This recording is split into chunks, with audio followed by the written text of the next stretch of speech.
warahmatullahi wabarakatuh. Perkenalkan, nama saya Dina Nigar Nahiza. Saya salah satu mahasiswa Fakultas Hukum Universitas Bangka Belitung. Di video kali ini, saya akan membahas tentang garis pangkal dalam hukum laut internasional. Kenapa sih saya mengangkat topik garis pangkal dalam hukum laut internasional?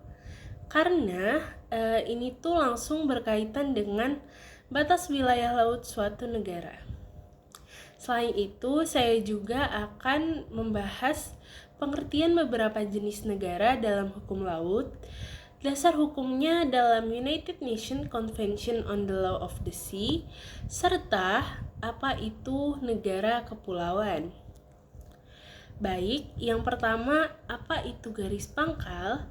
Garis pangkal adalah garis dasar yang digunakan untuk mengukur wilayah laut suatu negara. Dari garis pangkal inilah dapat ditentukannya yang pertama, laut teritorial sejauh 12 mil laut. Yang kedua, zona tambahan. Yang ketiga, zona ekonomi eksklusif atau yang dikenal sebagai ZEE, dan yang keempat ataupun yang terakhir yaitu landasan kontinen. Jadi, garis pangkal itu seperti titik awal penarikan batas laut suatu negara. Di dalam UNCLOS 1982, garis pangkal ini dibagi menjadi beberapa jenis. Yang pertama ada garis pangkal biasa. Garis pangkal biasa ini garis yang mengikuti garis pantai. Yang kedua, ada garis pangkal lurus. Garis pangkal lurus ini diperuntukkan untuk pantai yang berlekuk atau pulau-pulau. Dan yang terakhir, ada garis pangkal kepulauan. Garis pangkal kepulauan ini untuk negara kepulauan. Contohnya negara kita sendiri, yaitu negara Indonesia. Baik, selanjutnya saya akan membahas tentang jenis negara dalam hukum laut internasional.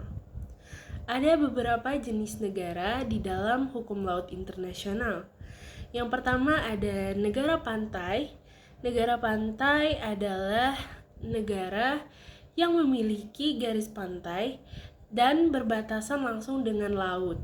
Contoh dari negara pantai ini, yang pertama ada Indonesia, yang kedua ada Jepang, dan yang ketiga ada Australia.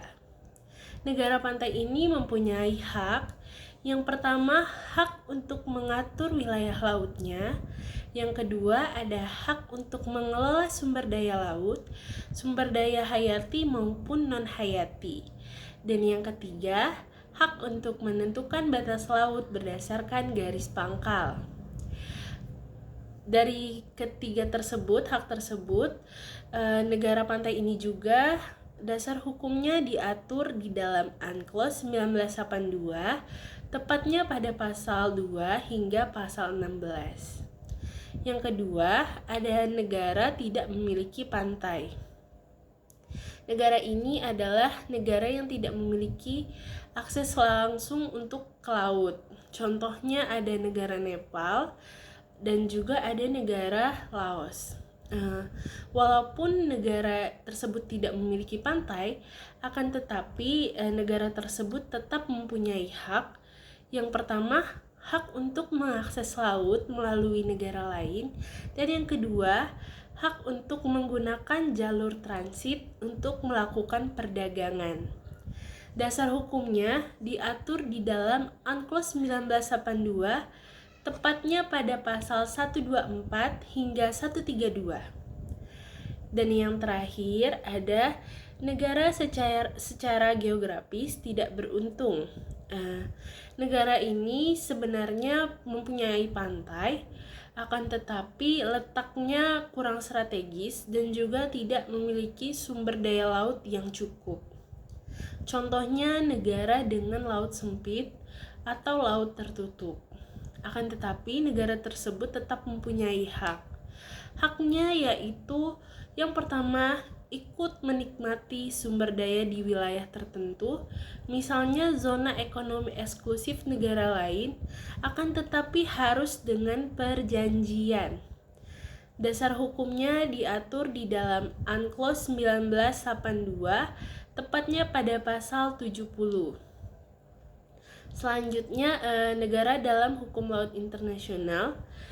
Semua jenis negara tadi diatur di dalam hukum laut internasional, khususnya United Nations Convention on Law of the Sea tahun 1982. UNCLOS ini berfungsi sebagai yaitu konstitusi laut dunia yang mengatur hak dan kewajiban negara yang menyelesaikan sengketa laut. Jadi, baik negara pantai, negara yang tidak memiliki pantai, maupun negara yang tidak beruntung secara geografis, semuanya tetap mempunyai hak dalam hukum laut internasional.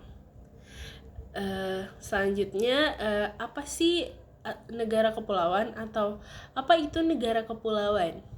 Jadi, negara kepulauan ini adalah negara yang terdiri dari banyak pulau. Perairan diantaranya dianggap sebagai satu kesatuan. Contohnya yang paling jelas adalah negara Indonesia. Terus juga negara kepulauan ini mempunyai ciri utama. Ciri utamanya menggunakan garis pangkal kepulauan. Laut di antara pulau dianggap sebagai wilayah kedaulatan. Yang negara kepulauan tersebut diatur dasar hukumnya di dalam UNCLOS 1982, tepatnya pada pasal 46 hingga pasal 54.